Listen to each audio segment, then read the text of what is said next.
नमस्कार। आज के व्याख्यान में प्रथम वर्ष कला के द्वितीय प्रश्न पत्र कथा साहित्य की प्रथम इकाई से जयशंकर प्रसाद की प्रमुख कहानी मधुआ पर आज हम चर्चा करेंगे। सर्वप्रथम जयशंकर प्रसाद के एक सामान्य परिचय के रूप में जयशंकर प्रसाद बहुमुखी प्रतिभा वाले साहित्य साधक थे। हिंदी कहानी के विकास में प्रसाद की देन कई दृष्टियों से महत्वपूर्ण मानी जाती है। उन्होंने एक और इतिहास के खंडरों से रोचक कथानकों को गढ़ा है, तो दूसरी ओर ऐसी कहानियाँ भी लिखी हैं जो जीवन के चरम यथार्थ से जुड़ी हुई हैं।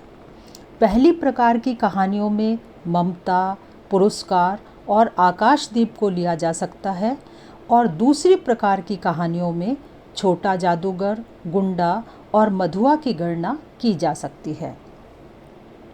प्रसाद ने कथा साहित्य को पर्याप्त नवीनता प्रदान की है। प्रसाद की मधुआ कहानी सामाजिक परिवेश के यथार्थ पर आधारित एवं सामाजिक विषमता में भी मानवीय संवेदनाओं की अभिव्यंजक रचना है। इसमें उदात्त मूल्यों की सुंदर प्रतिष्ठा कर मानव को अपनी कमजोरियों से मुक्त होने की प्रेरणा दी गई है। मधुआ कहानी में एक असहाय अनाथ बालक की व्यथा कथा से एक शराबी के हृदय परिवर्तन का कथानक अपनाया गया है। यह श्रेष्ठ चरित्र प्रधान कहानी है। इसमें शराबी को ऐसा पात्र बताया गया है जो दुर्व्यसन से ग्रस्त, समाज द्वारा उपेक्षित, जीविका विहीन, आलसी एवं मद्यपी व्यक्ति है। वह हर प्रकार से उपेक्षित, निराशित होने पर भी मानवीय संवेदनाओं एवं उदात्त जीवन मूल्यों से युक्त है। कहानी में बालक मधुआ से मिलने से पूर्व शराबी का चरित्र ऐसा था कि वह इस दुनिया के गम को भुलाने के लिए शराबी बन गया था। तब उसे समाज से कोई मतलब नहीं था। वह बड़े लोगों के बीच बैठकर किस्से कहानियाँ सुनाता और उससे जो कुछ मिलता उसे शराब में खर्च कर देता था।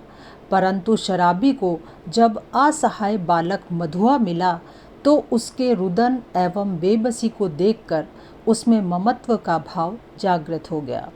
इस कारण उसने शराब पीना छोड़ दिया।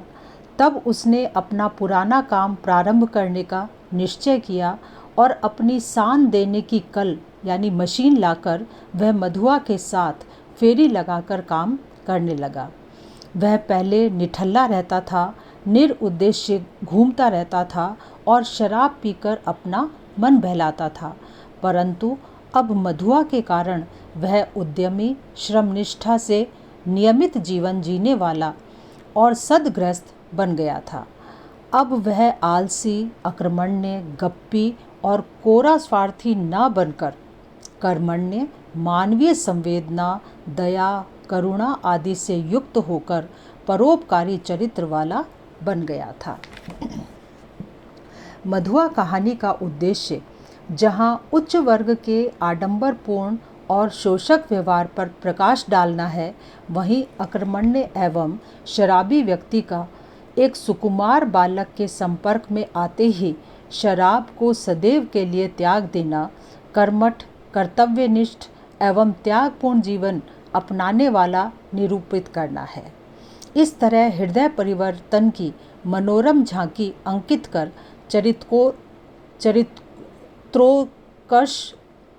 चरित्र का उत्कर्ष दिखाना ही इस कहानी का मूल उद्देश्य है। मधुआ कहानी में उस काल का चित्रण किया गया है जब दासता का युग था और पूंजीपति व जमींदार श्रमिकों का बेरोक टोक शोषण करते थे।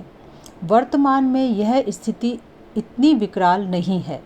फिर भी हमारे समाज में मधुआ जैसे बेसहारा बाल श्रमिक नव धनाढ्यों के घरों से लेकर होटलों, ढाबों एवं लघु उद्योगों में शोषित उत्पीड़ित होते रहते हैं। पेट की भूख शांत करने के लिए बेसहारा बालक थोड़ी सी आर्थिक सहायता पाने की लालसा से अथवा पेट पूर्ति की विवशता से दिन रात मेहनत मजदूरी करते हैं, कर्तव्य निष्ठा के साथ नौकरी करते हैं, फिर भी वे शोषण के शिकार हो जाते हैं। यद्यपि हमारे देश में बाल श्रमिकों को लेकर कानून बना हुआ है, बाल श्रमिकों की समस्याओं के निवारण हेतु अनेक संगठन कार्यरत हैं, फिर भी हजारों किशोर गरीबी एवं बेकारी के संत्रास से जो कुछ भी मिल जाता है उसी को स्वीकार कर शोषित और पीड़ित होते रहते हैं।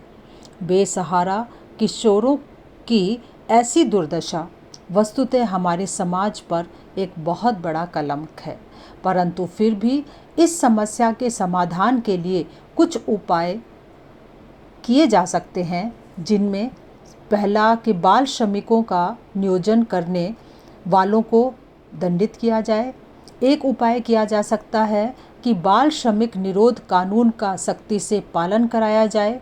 अनाथ बेसहारा बालकों के भोजन आवास आदि की व्यवस्था सरकारी स्तर पर की जाए और ऐसे बालकों के लिए आवासीय विद्यालय बनाए जाएं, जहां रोजगार परक प्रशिक्षण दिया जाए और इसके साथ ही मजबूरी के कारण मजदूरी करने वाले बालकों के लिए समाज कल्याण मंत्रालय दीर्घकालीन योजना बनाकर समस्या का कारगर समाधान प्रस्तुत कर सके। इस तरह के उपायों से बाल श्रमिक समस्या का निवारण हो सकता है, अवश्य हो सकता है। धन्यवाद।